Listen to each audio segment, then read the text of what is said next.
Akkam jirtu maatiiwwan Oromoo Live YouTube channel. Tubii kanarratti odeeffannoowwan qabatamaa ta'an yeroo hundumaa qabannee dhufna waan ta'eef tubii kana subscribe, like, share gochuun nu wakkilaa maddaa isiniin jennaa.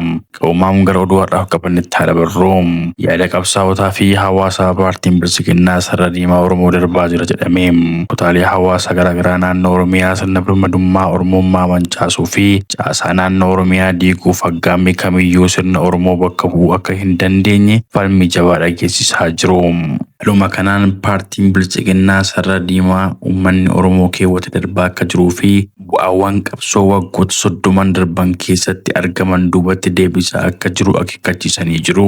Keessattuu dhimma magaalota akka Finfinnee, Dirree Moyaalee keessatti osoo falmiin jiru ammaan tana garuu guutummaan guututti caasaa Oromiyaa diiguuf aggaammiin jiraachuun isaa yaaddoo guddaa uumee jira.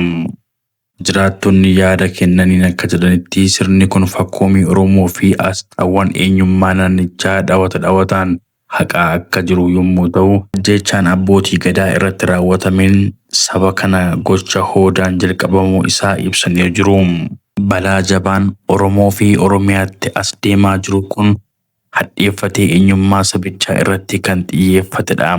Gartuuleen siyaasa Oromoo garaagarummaa keessoo isaanii jiru cinaatti dhiisanii uummata hiirsuun balaa kana qolachuuf qophaa'uu akka qaban uummanni dhaamanii jiru.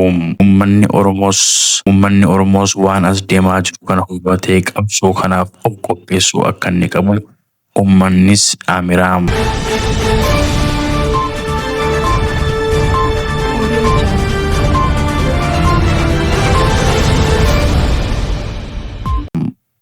Namticha dubartii fakkaachuun hawaasa gowwoomsaa ture to'annaa seeraa jala oolee jira. Magaalaa Finfinnee kutaa magaalaa Gullalleetti namticha uffata dubartootaa wiigii fi faaya adda addaa fayyadamuun dubartii fakkaatee namoota gowwoomsaa ture tokko eeruu hawaasni kenneen to'annaa poolisii jala ooluu isaan ibsamee jira. Magaalaa Finfinnee kutaa magaalaa Gullallee aanaa 5 yookiin naannoo Askoo Mannaariyaa keessatti uffata dubartootaa wiigii yookiin rifeensa namtolchee fi faaya adda addaa fayyadamuun dubartii fakkaatee namoota gowwoomsaa ture kun shakkamaan Jamaal Anas jedhamuun to'annaa poolisii jala oolee jira.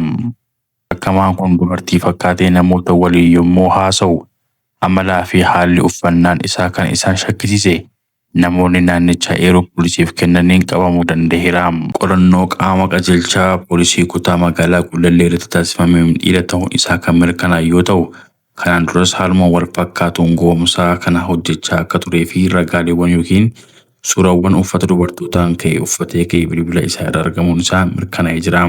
Poolisiin Finfinnee akka ibsetti uffannaawwan aadaa irraa fagaatan akkasii gocha yakkaaf namoota gowwoomsuuf akka oolan eeruun hawaasni of eeggannoo akka taasisuu fi gochawwan wal fakkaataa yoo argan hatattamaan poolisiif eeruu kennuu akka isaan qaban waamicha dhiyeessee jira.